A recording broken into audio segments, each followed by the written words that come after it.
One of my favorite things to read about is games. I think it's so much fun. It adds a lot of suspense and tension to the book. It's present in some of my favorite things. Exhibit A, Exhibit B. Those two are my two favorite series of all time. It's also present in some other books that I've enjoyed. Even smaller aspects of it in books outside of my comfort zone work for me. I'm sure there are other examples that I can't think of, but really any sort of game element, any sort of like competition that is happening in a book, I think is for me. So in this video, I'm going to be reading some books with games in them. I will be starting off with Alice in Borderland Volume 9, and this is the final volume in this series. I'm not prepared. I'm also going to be reading The Serpent and the Wings of Night by Carissa Broadbent. This has trials in it. Immortal Longings by Chloe Gong. This has games. And Battle Royale by Koshin Takami. I am super excited for all of these. I know Alice in Borderland Volume 9 is going to go well. I have had Battle Royale recommended to me multiple times. I think I'm going to be absolutely obsessed with it. I have had Serpent and the Wings of Night recommended to me as well. This one is definitely more out of my comfort zone. It's fantasy romance. These top two are a blend of thriller and horror. And then Immortal Longings is a fantasy. I think it's fun to kind of test and see if this is something that I really like, even in things that I might not typically read. I wanted to take a second to talk to you about the readathon that I'm hosting in May called Escape the Readathon. This might be of interest to you if you are interested in this video, because the theme this month is carnivals, and we are playing carnival games to escape the readathon. Game masters have trapped 4 different teams in this alternate version of a carnival. They have to play carnival games to win tickets to escape. There are tons of different kinds of games that are happening. I think they're all so fun. There are some surprises that people are not expecting. And if that sounds at all interesting to you, everything for you to participate is linked in the description. You can backlog your books for the beginning of the month, so you won't miss out on counting any of your reads. I would love for you to participate, so check out the description for that. I have made it halfway into Alice in Borderland Volume 9. So these are all bind-ups of 2 original volumes. So I read the first one, and then I have the second one left. I'm not prepared to read the rest of this. I do think that this isn't like quite as emotionally impactful because I've seen the TV show and it's very close in both versions. So I'm not experiencing everything for the first time, but I'm still obsessed with it. I love it. I just love it so much. So in this series, you're following Arisu, and him and his friends wake up in an alternate version of the city that they are in. It's very run down. They really don't know how they got there and how things ended up being like this. They very quickly find out that they have to play in games to survive. It is playing card based, so different cards mean different things, and the higher the card level, the harder the game they have to play is, but that also means that their visa is extended that many days. So if they play a game that has a 10 on it, then they get 10 days where they don't have to play any other games. This is the conclusion of that, so it's pretty far into it. So I don't want to give you spoilers, but we are just seeing things start to wrap up for certain characters, and I'm loving it. I'm loving it. The series. I am so nervous for the last part of this. Like, I flipped through it when I got it and was like, I'm gonna cry. I think that the games in here have been so interesting, seeing the different styles of games, the different things that you need to complete all of these games. I just really, truly love it. If you like anything with games in it, I would highly recommend this series. And if you don't love manga, which I get, I would 100% recommend the TV show. It's on Netflix and it's incredible. I'm gonna go finish this and probably cry. I have finished Alice in Borderland Volume 9. I love this. I love this series. I love how it wraps up. I did already know how it wrapped up because it is the same as the TV show pretty much. And I'm kind of glad that I already was able to process everything, because I wasn't sure if I really liked the ending initially, but like really the more I think about it, the more I'm obsessed with it. It feels complete. It feels like it was planned the whole time. When you go back, you can see things that were very clearly clues to what was going on throughout the whole thing. I think it was done really well. I think it's so fun and entertaining. It's gory, it's fast-paced. It's so intriguing with all the games and the different things that are going on with that. There are so many different kinds of characters in here, and it just like really makes you think about like who people are in these kinds of life and death situations. And I just think it has a lot of really great conversations within the series as a whole anyway. Especially this one, it deals so much with your desire to live and to be a part of the world and your life. I just really liked seeing Arisu's character development and kind of learn things about himself. He is a teenager in this one, so he's just like learning a lot about what he wants out of life and how he wants to kind of exist in the world, and I love it. Truly. 5 stars. This series, they've all been 5 stars. I'm obsessed with all of them. I had such an incredible time with this series. I'm getting emotional. I truly love it. I love it so much. I can't wait to rewatch the TV show before season 3 comes out. I don't know how I feel about season 3, but that's a whole nother story because this ends with season 2, but it is what it is. I'm so happy and sad that this is over, but I'm not gonna stop talking about this series, so don't worry. I just got to chapter 20, which is 154 pages in The Serpent and the Wings of Night, and so far I am enjoying this. I think that it did take me longer than I was anticipating to kind of get sucked into it, but I feel like in the last like 50 pages, I've become very invested. So in this, we are following Araya, and she is a human, but she's living in a vampire world. There are obviously still humans in this world, but when she was young, there was some sort of invasion on where she lives, and this vampire, Vincent, took her in and was like, I'm gonna raise you as my daughter.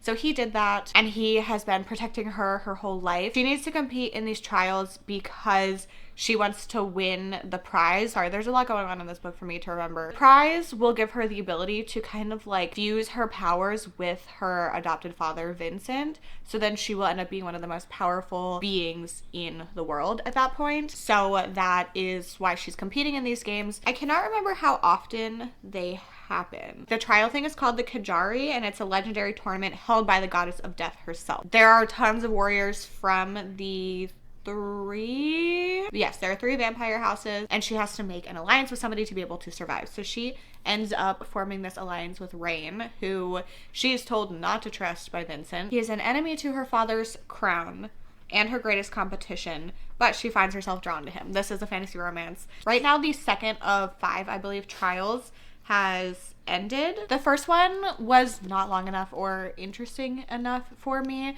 but I really liked the second one. The first one was just like very short and not a lot happened, and leading up to that I was interested but not invested, and now I'm starting to feel myself invested in the story. Hello.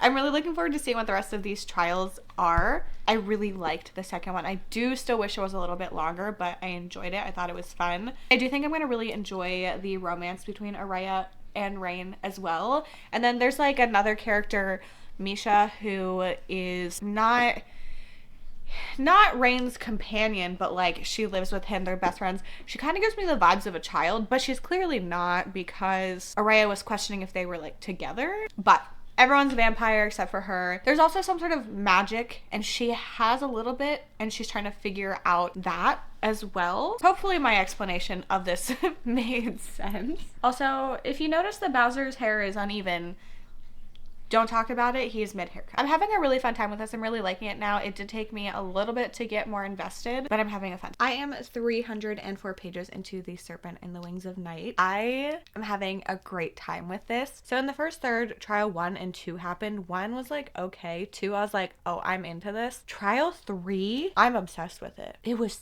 so fun. It was so cool. It was so interesting. I wish it was longer. I still wish it was longer. I wish they were all longer because I'm like really interested in that stuff. But like, it was so fun and interesting and just like a really cool thing that happened. And then outside of the games, I am enjoying learning about this world that they are in. Like, the vampires are the like main creatures that live in this world, and just seeing the dynamics within these different, what are they called, vampire houses. And even within the houses, there's obviously issues going on, and I'm really liking seeing our character learning about things that she like kind of knew about but didn't know exactly what was going on, because when your father is like the king of one of the vampire houses, obviously opinions are going to be skewed because of the information you're given. So seeing her learn more about the world and kind of even learn more about how humans are treated in this world, I'm really liking. Cassidy told me that the 3rd and 4th trials she really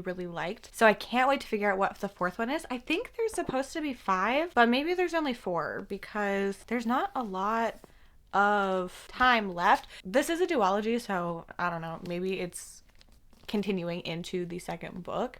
I am really liking the relationship too. I'm not completely obsessed with them. I like them, but I almost want a little more of their relationship in here as well. Like, they're not together. They're just like thinking about it. And I think I want that to move a little bit faster. But overall, I'm really liking this. I think I could end up giving this 5 stars, which is so fun. I have my Patreon book club discussion for this in like 2 hours. I have an hour and 40 minutes left of the audiobook. So I'm going to finish, do the discussion, and then check in with my final thoughts. But really, I'm having a great time. I have finished The Serpent and the Wings of Night. I finished it last night, and then I had my discussion on Patreon. And talking to everybody, I kind of ended up on 4 stars for my rating for this. I think that for me, there were certain parts that I really loved and others that I thought were just okay, but like in a positive way, okay? The early middle part of this was by far my favorite. The second and third trial were so interesting and fun, and I really loved them, especially 3. Like, I could read a whole book that was like a thing. But then 4 and 5, specifically 4, didn't really feel like a trial. It just felt like something that was happening for the like political stuff that was happening outside of the games, which is fine because we needed that information, but I wish it was done in a different way. And then the last trial just like wasn't as exciting for me. I did like the thing that happened at the end that is clearly leading into stuff that's happening in the second book, but I do have some issues with some choices that were made with that. The fact that the second book is a romance after that, I'm like, I don't know about this. I don't know. But I'm still really interested in this world and everything that's going on with all of these vampires and the situation that they're in. It's interesting to see this world where vampires are like the dominant creatures and seeing how people are treated because of that.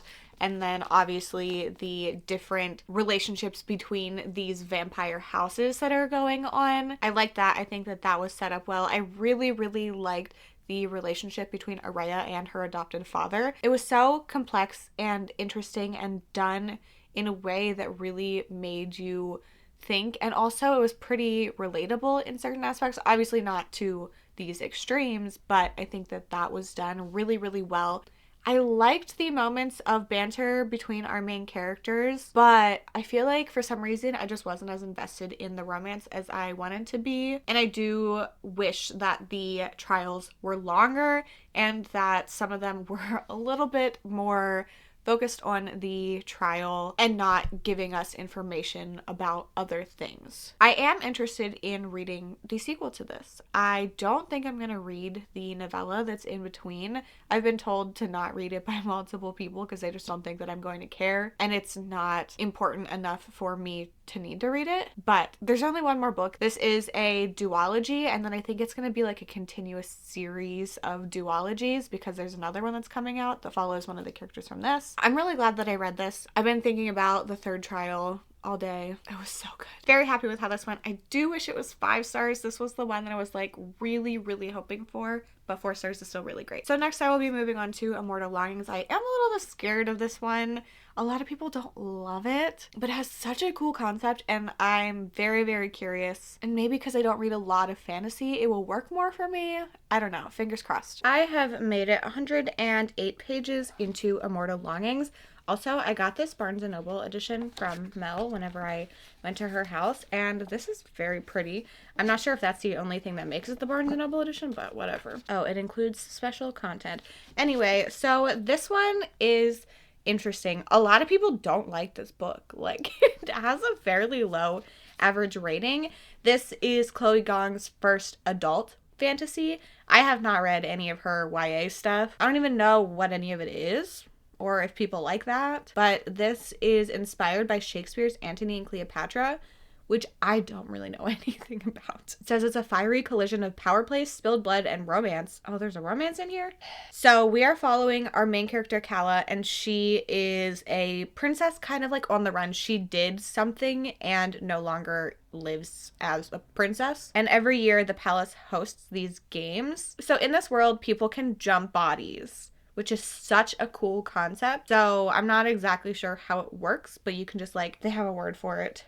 But pretty much my soul can move, and then like my body is not mine because people are moving around so much. So bodies are like different for people than what they are like in the real world. But they can jump around, but pretty much you have to be able to do this to compete in these games because it's really just a fight to the death. And I'm pretty sure as you're dying, you can jump out of the body and still survive. But then the person in the body dies? I don't know. It's very confusing. Oh, the synopsis says that 5 years ago, her parents were found dead in the palace and she's the one that did it. And she's on the run from her uncle and she wants to win the game so she can kill him. And then there's also Anton, who is an exiled aristocrat, and he is trying to win the money to help his childhood friend who is in a coma. Oh. And then Kala, Anton, and the now king, her uncle, his adopted son. There's a weird allyship that's going on. I don't know. So pretty much they're just like fighting, trying to kill each other, be the last one standing. I feel like the concept of this is so cool, but I'm not invested in anything that's like specifically happening because like a lot of that synopsis felt like I was getting more information, and that just might be my not fantasy reading brain that's like missed things. But like in theory this is very cool, but I feel like you really need to be connected to the characters in this one to be invested, because all that's happening is like they're just going around trying to kill each other, and like I feel like we're not getting enough of the other things for me to be invested in that. I don't know. This is very difficult to talk about.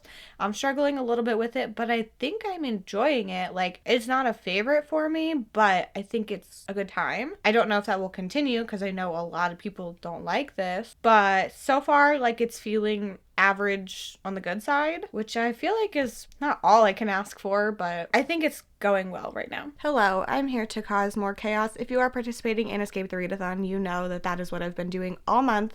I wanted to let you know that there has not been a team that has entered the highest ticket winning game for the month. There are some really fun games in this, and I don't want you to miss out on them, so I wanted to give you that little information. You can try to sleuth and maybe figure out what the best game to play is. I've been listening to the audiobook of Immortal Longings while I work on some bookmarks for Escape the Readathon. I'll show you that in a second because I'm so obsessed with them.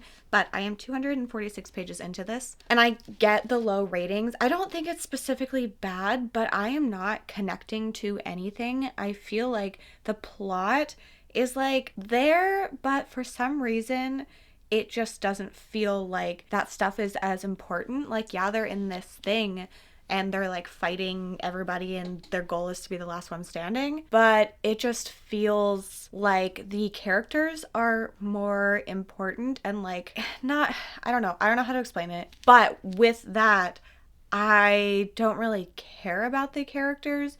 I feel like you're supposed to, maybe, but I'm kind of struggling to connect to anything. I think that's my main issue. I think that the body jumping that is happening is so cool, but I think that that could be in any story, and this game just doesn't feel like it is the central plot, even though it is. I don't know. That makes no sense. It's very confusing. So quickly, I want to show you my bookmarks for Escape the Readathon. If it is Carnival themed this year, so there are 4 different teams, and they all have a bookmark that is Carnival related, and it relates to the games that they have to play to escape. For this one, people get stuck in a carnival and they have to play games to escape for the game masters to let them out. So those are the 4 teams. I have tons of fun co-hosts with team leaders and the game masters. So there are booktubers where their reading is like taking points away from your team. I think it's so fun. I'm really proud of how it turned out. I love the bookmarks. There's also, it's hard to see in this lighting, but these have like glitter in them. So any of the part that's whitish is glittery. So this is a new angle. I'm sitting here because I am wrapping them up in some tissue paper so that they don't get messed up in the mail. So I wish I was liking this more. I'm not disliking it, but I'm not invested at all. I didn't realize that I was in the same spot, but I'm once again working on bookmarks, and I have finished Immortal Longings. I think I'm gonna give this one 2.5 stars It generally was boring to me. I don't think that the plot or the characters really carried this story, even though obviously one of them should. I think that the games that were in here were so boring. Like, the whole premise is just like, sign up, fight to the death, and the winner gets some money. I mean, like, there was stuff within that with the main characters and stuff, but they also weren't interesting enough to carry the story. And I just feel like the middle part was so boring. The end, I did not care about a single thing because nothing was interesting up until this point. So, like, yes, there was like a fun little twist at the end. This is the first in a series, but I probably won't continue unless for some reason the second one gets like rave reviews, which I doubt. And like, I will be wary because the people that are reading the second one are probably people that love the first one. So like, I don't know if I really align with them. So like, it was fine. 2 stars generally for me is just like a boring book, and that's kind of where this one ended up. I do think that this one had a lot of potential, and it just didn't live up to that for me. I think that like the body jumping stuff could have been so cool, and I just think that the execution was not my favorite thing. I also feel like I didn't learn anything interesting about this world other than the body jumping stuff. Like, I just feel like it was lacking in a lot of different areas. So that is my thoughts on Immortal Longings. I was kind of hoping I would be the outlier in this one and end up loving it, but that obviously was not the case, which is sad because this is a really pretty book. But I am glad to have read it. I am trying to learn my taste in fantasy more, so I am continuing to do that and learning things. Wow, I'm really good at this. I'm gonna go read another book. I am a third into Battle Royale, and I am liking this, but less than I was expecting to, which I'm kind of really, really sad about. Nova's having a moment over there, so if you hear random noises, ignore her. Okay, a couple things. This is something that I can tell that a lot of my favorite things have been inspired by in some way, specifically The Hunger Games and Alice in Borderland. They are not like super, super similar stories, but I can 100% see the connection to this and inspiration from it, even in like very specific ways. So not that it's just like a dystopian game type of thing, but there's like actual specifics that I'm like, oh, I can see how that inspired this other stuff that happened in things that I'm obsessed with. The thing is, I am not obsessed with this, and my issue with that is coming from the fact that there are too many characters. I'm not feeling connected to anything that is going on. I think part of the reason why The Hunger Games and Alice in Borderland specifically work so well for me is I just have this like real attachment to the characters, and I feel like they are just like super interesting and bring a lot to the story, specifically with Alice in Borderland. And in this one, part of my issue could be that this was originally written in Japanese, so all of the names are Japanese names, which obviously makes sense. I don't want them to change names when translating. But when there are so many names, like I think it's 24, and we are getting perspectives from a decent amount of people, not all of them. But I am struggling to know who is who. Oh, okay. It's not 24. It's actually 42. It's too many. I struggle with names in English. If there are too many names, I just like can't remember them for some reason. And it has nothing to do with me listening to the audiobook, because if I read physically, I also am the same way. In real life, I struggle to remember people's names too. Like, it's not an audiobook thing. So if you were going to comment about that, don't do it. But there's just too many, and I'm struggling. And I know who the characters are, but because we are moving around a little bit, I don't feel super connected to any of the characters. And the things that are happening, while interesting, are not like enough to completely carry the story for me. So the plot, we are following this group of teenage students. They are going on their class trip, and they all wake up and they have been drugged, and they are now part of the project, which is a military, like, government run project where all of these students have to fight to the death, and the one person to survive gets these riches and all of this stuff. They get to meet the dictator, have fun. So they're like compensated for their time. It's like this horrific thing. Like, it's literally just a fight to the death. They are in this area where they are all wearing like shock collar kind of things, but worse, because if they don't follow the instructions, their collar blows up. So they have to like stay in certain areas, and the arena kind of gets smaller as it goes, and all of that stuff is really interesting. Like, the government decided that they were going to do this testing. And when it started out, it was like multiple classes of kids, like a bunch of them every year. And it has slowly like slowed down, but it obviously can still happen. So they are like technically aware that this could be a thing that happens to them, but like it's not a thing that people ever expect to happen to them.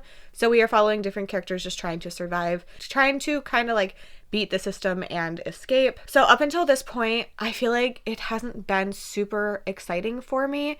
I have heard that it gets like so fast paced, and I am looking forward to that. And where I have left off, there were some things that makes me feel like that is about to start happening, which is good. I think this could still get a pretty high rating for me because it's interesting enough, but like I thought I was going to be so obsessed with this, and I'm not. Also, I started off listening to the audiobook, and I wanted to sit and follow along. The audiobook was done in 2012, and then this remastered version was in 2014.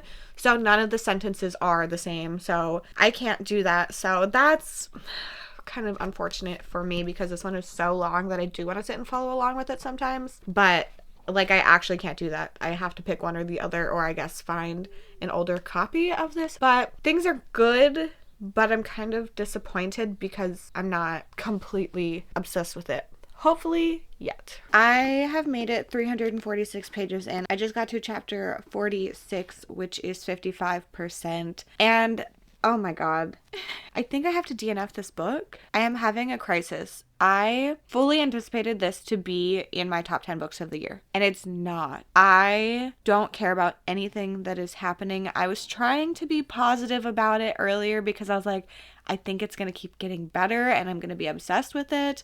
It's just, I don't understand. The interesting things that are happening, I feel like, are not the main focus of the story.